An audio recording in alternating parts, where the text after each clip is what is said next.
What's up, ladies and gentlemen, how's it going? It's Dan here from Cryonoir, and welcome to part 26 of my game making journey. What a long journey it has been, and it will continue on being a journey as we go forwards into the awesomeness of game development. If you're new to the series, head back and check out some of the early ones. If you're not, well, let's just jump right to it. As soon as I finished the Terminal Hacker section of Ben and Rick's Udemy course, I jumped straight into the next tutorial. The move over to Unity might have happened in a roundabout sort of way, and may very well have only have happened because I was forced into it, but I really am feeling invigorated by the whole process. I'm so keen to push on with both Unity as a game engine and C# as a language. It's like being right back at the beginning of my game making journey, only in a good way. The next game on the agenda was a 2.5D rocket game. Step 1 was to create a ship out of some simple geometry, apply some basic colours to it and turn it into a prefab.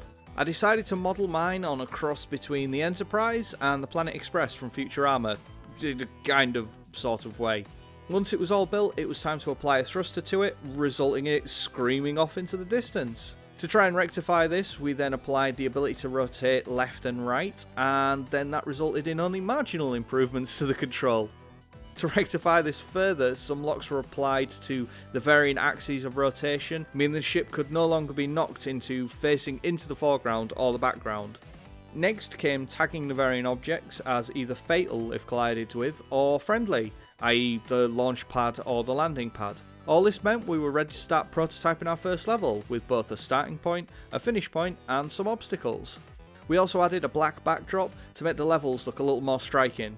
This provided us with an environment to mess around with the controls in, to make sure that the rocket felt good to pilot, and also to piss around with things like multiple rockets.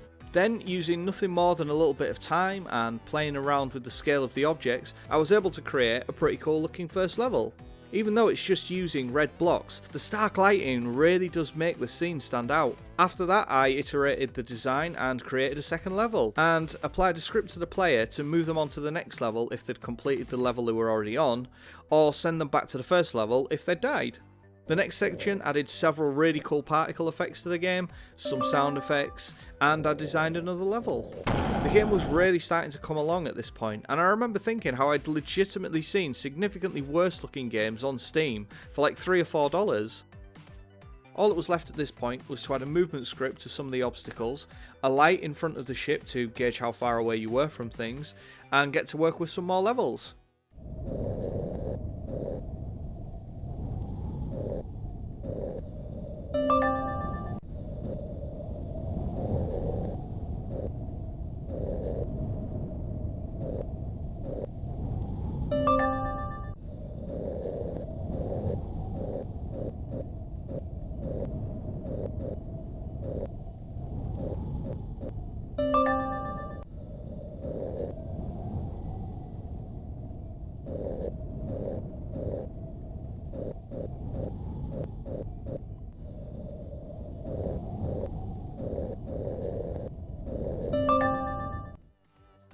I decided not to go too overboard with the level design in this project, as I had done with Super Cave Boy back in the day, as I honestly might return back to this game further down the line and try to expand on it into a commercial ready state. I think this game could do really well on mobile as a bit of a no frills time sink, even if it is hideously frustrating.